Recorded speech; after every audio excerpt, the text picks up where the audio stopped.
भाई सब कुछ आने से कंपटीशन एग्जाम पास नहीं होता। छोड़ो यार, कहाँ फंस गया ये, क्या मैंने गले में फंदा लटका लिया। वो भी तो यही बोल रहा था, बाद में तो यही कर लिया, तुम भी यही करोगे।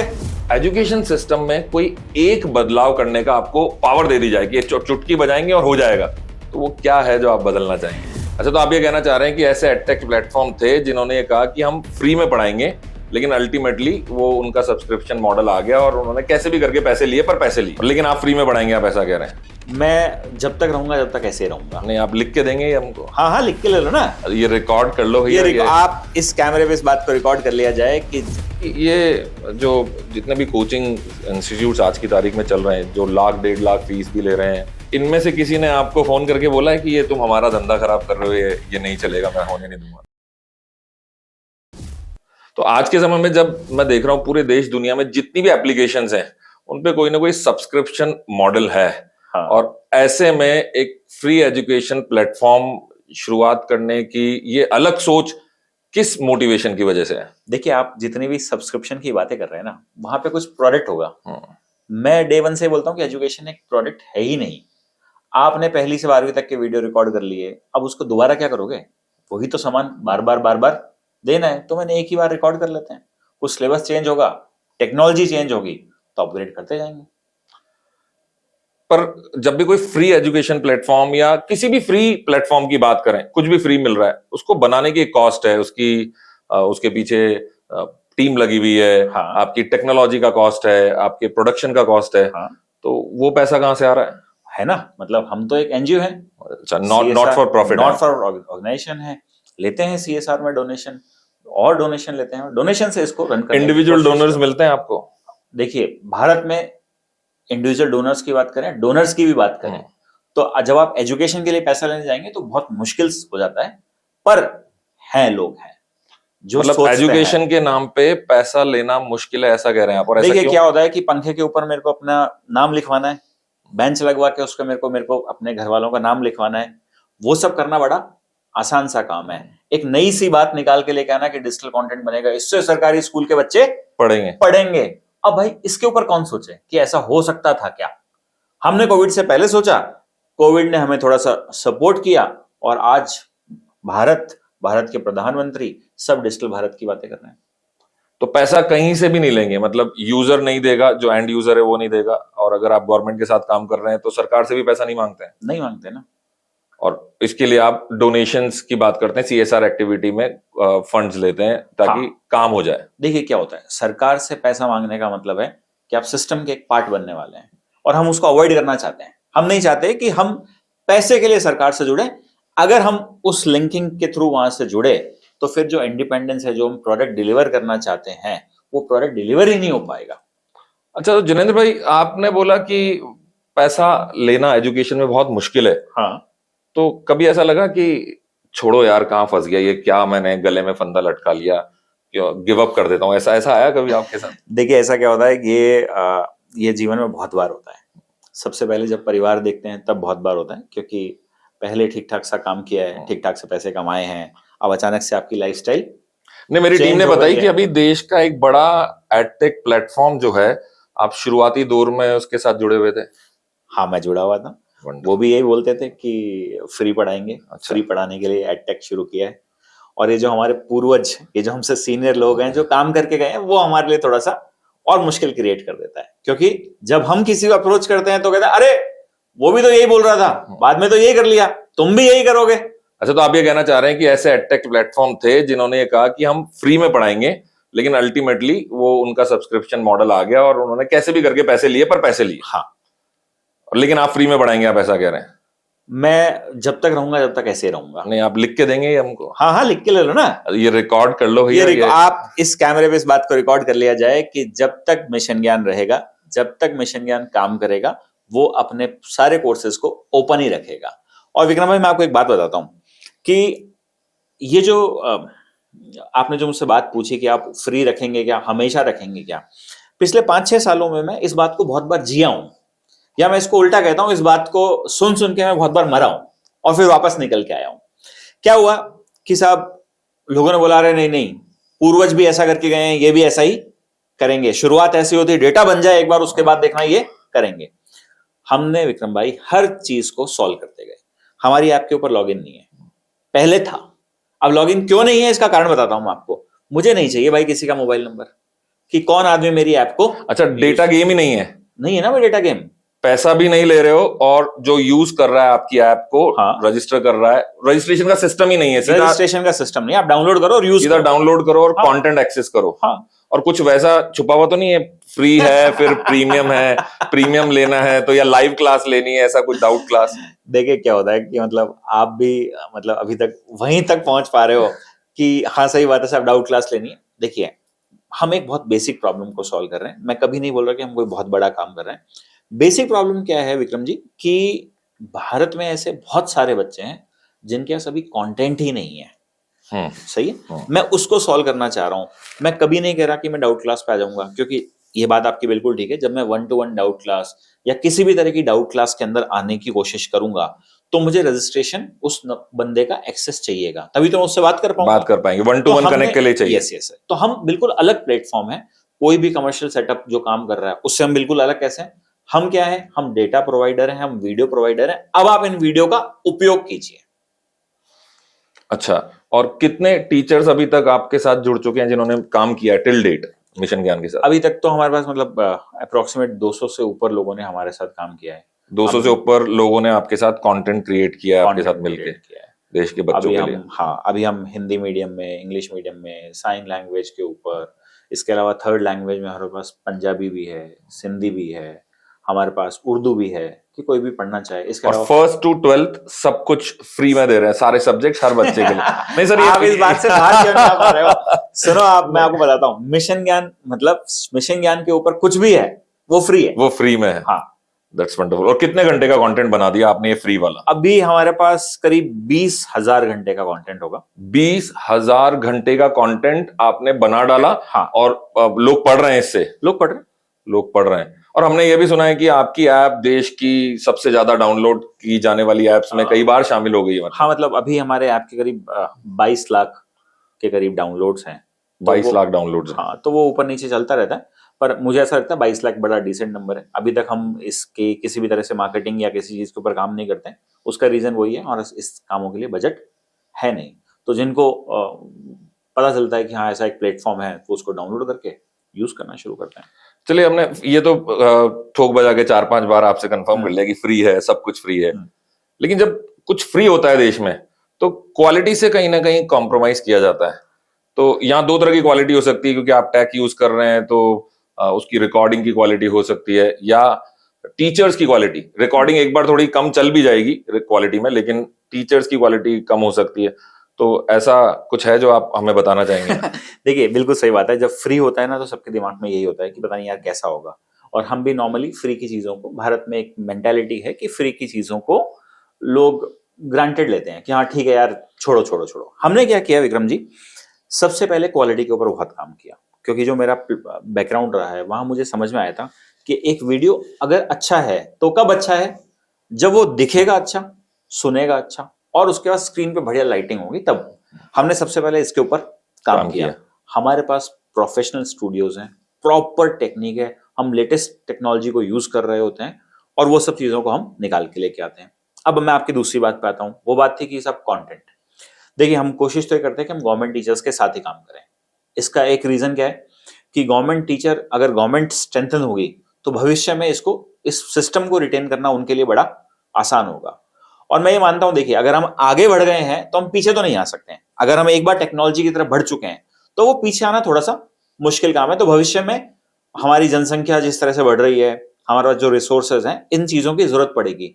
तो पहला हम उनसे वेटिंग करवाते हैं, तो अगर वो वेटिंग हो रही होती है तो ऑटोमेटिक ही वो सर्टिफाइड है कि वो वीडियो ठीक है। दूसरा, हम जब इंटरनल अपने आप को, अपने टीचर्स को सेलेक्ट कर रहे होते हैं तो बैकग्राउंड का हम बहुत ध्यान रखते हैं, उनके एक्सपीरियंस का बहुत ध्यान रखते हैं, मल्टी लेवल चेकिंग का बहुत ध्यान रखते हैं। पहले हम प्रॉपर स्लाइड्स, डेमो वीडियोस वगैरह बनवाते हैं, डेमो वीडियोस, ट्रेनिंग, वो सब चीजों पे। तो कोशिश ये है कि ऐसा एक आउटपुट निकल के आए जो सही में क्या करे, कुछ फायदा करे। अच्छा, जब ऑनलाइन किसी कंटेंट की बात करते हैं तो वीडियोस पे या किसी ना किसी चीज पे हमें ना कमेंट्स भी मिलते हैं नीचे, और कमेंट्स पॉजिटिव भी होते हैं, नेगेटिव भी होते हैं, जैसा भी उस वक्त किसी को वीडियो देख के लगा। तो ऐसा कोई कमेंट आप शेयर करें जिसे पढ़ने के बाद आपको लगेगा कि मेहनत सफल हो गई, और एक ऐसा कमेंट भी बताएं जो पढ़ने के बाद ऐसा लगा कि बहुत फनीएस्ट था या वियर्ड था, अलग था। देखिए क्या है कि बच्चे जो होते हैं ना वो हर तरह की बातें करते रहते हैं। आपने मुझसे पहले एक सवाल पूछा, वो बीच में रह गया था कि हमें क्या मोटिवेट करता है, तो ये कमेंट ही है विक्रम जी जो मुझे मोटिवेट करते हैं। अच्छा, ऐसे कमेंट्स आते हैं जो आपको कहते हैं या मोटिवेट करते हैं कि ये जो काम आप कर रहे हैं ये अमेजिंग है। आप सब समझो ना कि जब रिजल्ट आते हैं तो हमारे फोन, जो ऑफिस का फोन है, उसके ऊपर हजारों की संख्या में व्हाट्सएप मैसेजेस होते हैं कि उन बच्चों के जिन्होंने आपके कंटेंट से पढ़ के एग्जाम दिया था और अच्छा रिजल्ट उनका आ गया। वाह। तो वो अपने आप में आपको एक बूस्ट कर देता है कि हाँ यार कुछ तो ठीक कर रहे हैं। क्योंकि नहीं तो अगर कोई आपके पास आउटपुट नहीं आ रहा है, आप कहीं से खुश नहीं है, तो फिर एट द एंड तो बड़ा मुश्किल रहता है। और जो खराब कमेंट की बात है वो तो देखिए यूट्यूब है, दुनिया है, सबको बोलने की आजादी है, चलता रहता है। अच्छा, ऑफलाइन मतलब जो हमारा ट्रेडिशनल टीचिंग सिस्टम था वर्सेस ऑनलाइन, तो आप मुझे बताइए क्या इज देयर अ वॉर? नहीं, कोई वॉर नहीं है। अच्छा, दोनों अलग अलग सेगमेंट है। ऑफलाइन आने वाले समय में क्या होने वाला है कि साहब टीचर की अवेलेबिलिटी, अब मुझे पढ़ना ही विक्रम जी से है मान लीजिए, और विक्रम जी जयपुर में अवेलेबल है और मैं मुंबई से हूं, तो अब क्या ऑप्शन है मेरे पास? मुंबई से या तो आना पड़ेगा या फिर ऑनलाइन ऑप्शन अगर है तो वो ज्वाइन करना पड़ेगा। और दूसरा समझिए, मतलब मुंबई तो बहुत दूर की बात होगी, अगर मैं जयपुर में हूं और विक्रम जी जो है वो मालवीय नगर में है और मैं विद्याधर नगर हूं, तो क्या मैं विक्रम जी से पढ़ने के लिए रोज 1 घंटा आना और 1 घंटा जाना अफोर्ड कर पाऊंगा? तो उस केस में दोनों अलग अलग सेगमेंट है। जिनके पास जो रिसोर्सेस अवेलेबल है, अगर वहां से वो सेटिस्फाइड हो रहे हैं, उनके तरह का टीचर, उनकी समझ का टीचर, उनके जो उनको जिस तरह की चीजें चाहिए वो मिल रही है, तो वो वहीं से अपना काम कर रहे हैं। और जिनको कुछ स्पेशलाइज्ड चीजें चाहिए, कुछ अलग टीचर से पढ़ना है, तो वो ऑनलाइन की तरफ जा रहे हैं। ये बिल्कुल ठीक बात है कि भविष्य ऑनलाइन है। भविष्य में लोग और स्पेसिफाइड पढ़ने की कोशिश करेंगे, तो वहां पर इसका स्कोप बढ़ेगा। लेकिन इसमें कहीं ना कहीं मुझे ऐसा लगता है जिनेंद्र भाई कि डिसिप्लिन जो बच्चा जो वो पढ़ रहा है, क्योंकि वहां उसे रोकने के लिए टोकने के लिए टीचर अवेलेबल नहीं है, तो उसका सेल्फ डिसिप्लिन बड़ा इंपॉर्टेंट है इस जगह पे जब वो ऑनलाइन स्क्रीन पर आपके वीडियोस देख रहा है। देखिए बिल्कुल ठीक बात है। मतलब मैं मेरे वीडियो नहीं, सबके लिए बात करता हूँ कि मैं हमेशा बोलता हूँ ऑनलाइन पढ़ाई या ऑनलाइन वीडियो सिर्फ उनके लिए हैं जो डेडिकेटेड है, जो पढ़ना चाहते हैं, कुछ उखाड़ना चाहते हैं, कुछ बनना चाहते हैं। और अगर आप सिर्फ टाइम पास करने के लिए पढ़ रहे हैं तो फिर ऑनलाइन आपके लिए वैसे भी नहीं है। देखो आप एग्जांपल समझो कि एक जब यूपीएससी की प्रिपरेशन कर रहा होता है बच्चा, तो उस समय वो ऑनलाइन कोर्स ही क्यों प्रेफर कर रहा होता है? इसलिए कर रहा होता है कि भाई मैं स्पीड बढ़ा के पढ़ूंगा, मेरे रिवीजन के भी अलग काम आएगा, और वो सिंसियर है। उसको पता है कि मैं टाइम नहीं खराब करूंगा और मुझे जाने आने का भी मेरा टाइम बचाना है, सब कुछ बच रहा होता है उसका। इनफैक्ट रिसोर्सेज, किसी एक शहर में रहने के लिए 2-2.5 लाख रुपए लग जाते हैं एक साल के, अगर वो किराए पे रहता है या हॉस्टल पीजी में रहता है, खाना खाता है। ये बहुत बड़ी बात है विक्रम भाई कि क्या है कि जो 200-500 रुपए का रिचार्ज है उसके एवज में 2 लाख रुपए देना तो बहुत बड़ा काम है। ऑनलाइन ऐसे रहने वाला है, ऑनलाइन बढ़ेगा और डेडिकेटेड लोगों के साथ बढ़ेगा। अच्छा, और आप मुझे बताएं कि ये जो जितने भी कोचिंग इंस्टीट्यूट्स आज की तारीख में चल रहे हैं, जो 1-1.5 लाख फीस भी ले रहे हैं फिजिकली पढ़ाने की, या 30-40-50 हजार का पैकेज दे रहे हैं ऑनलाइन पढ़ाने का, कभी इनमें से किसी ने आपको फोन करके बोला है कि ये तुम हमारा धंधा खराब कर रहे हो, ये नहीं चलेगा, मैं होने नहीं दूंगा? देखिए ऑफलाइन वाले मतलब पहले तो क्या है, ऑफलाइन वालों का एक अलग सेगमेंट है। क्यों? क्योंकि जो ऑफलाइन जाएगा वो ऑफलाइन ही जाएगा। जैसे आपने बोला कि साहब डेडिकेशन नहीं होगा तो वो वहां पर उसको टोकने वाला कोई नहीं होगा, रोकने वाला कोई नहीं होगा, अटेंडेंस वाला कोई नहीं होगा, तो वो लोग सिर्फ क्या करेंगे कि ऑफलाइन सेंटर्स में जाएंगे। हाँ, थोड़ा बोलते हैं, उनको लगता है कि साहब पोटेंशियल थ्रेट बन रहे हैं, पर मुझे लगता है ऐसा कुछ है नहीं, ऐसा कुछ है नहीं। वो एक अलग सेगमेंट को काम कर रहे हैं, हम एक उस सेगमेंट पे काम कर रहे हैं जो शायद कभी फीस दें ही नहीं। उनके साथ क्या होने वाला है कि अगर उन्हें पढ़ाई नहीं मिली तो वो पढ़ाई बंद करके बैठ जाएंगे, क्योंकि उनके पास फीस के पैसे नहीं। जब अभी डिसिप्लिन की बात चली तो मुझे याद आया कि एक समय था जब डमी स्कूल का कल्चर आया, और डमी स्कूल का मतलब था आपको स्कूल नहीं जाना, स्कूल आपकी अटेंडेंस को मैनेज कर लेगा और आप आराम से कोचिंग इंस्टीट्यूट ज्वाइन करिए। लेकिन वहां पे भी मैं बोलूंगा कि डमी स्कूल या अटेंडेंस का जो रिलैक्सेशन था वो स्कूल ने शायद इसलिए दिया कि जो सिंसियर बच्चे हैं उनको ज्यादा टाइम मिल पाए सेल्फ स्टडी के लिए। लेकिन समय के साथ हम सबने देखा कि डमी स्कूल का कल्चर इस तरह से फैल गया, ये नेटवर्क ऐसा हो गया कि जब चेक किया गया तो उस जगह पे, उस लोकेशन पे स्कूल भी नहीं था जहां पर ये बोला गया था कि स्कूल चल रहा है और यहाँ पे इतने बच्चों ने एडमिशन लिया हुआ है, वो रेगुलर क्लासेस अटेंड कर रहे हैं, उनकी अटेंडेंस भी सीबीएसई में या जो भी रेस्पेक्टिव बोर्ड था वहां भेजी जा रही थी, और बाद में सीबीएसई ने एक्शन भी लिया, उनकी मान्यता रद्द की। तो इसी तरीके से डिसिप्लिन अगर नहीं होगा तो मुझे लगता है कि ऑनलाइन एजुकेशन जो है वो एक जो बहुत बड़ा सपोर्ट टूल है, बेसिकली उस सपोर्ट टूल को कोई भी ढंग से यूज करने की जगह डिस्ट्रैक्शन में चला जाएगा। 100% आप बिल्कुल सही बोल रहे हैं इसको।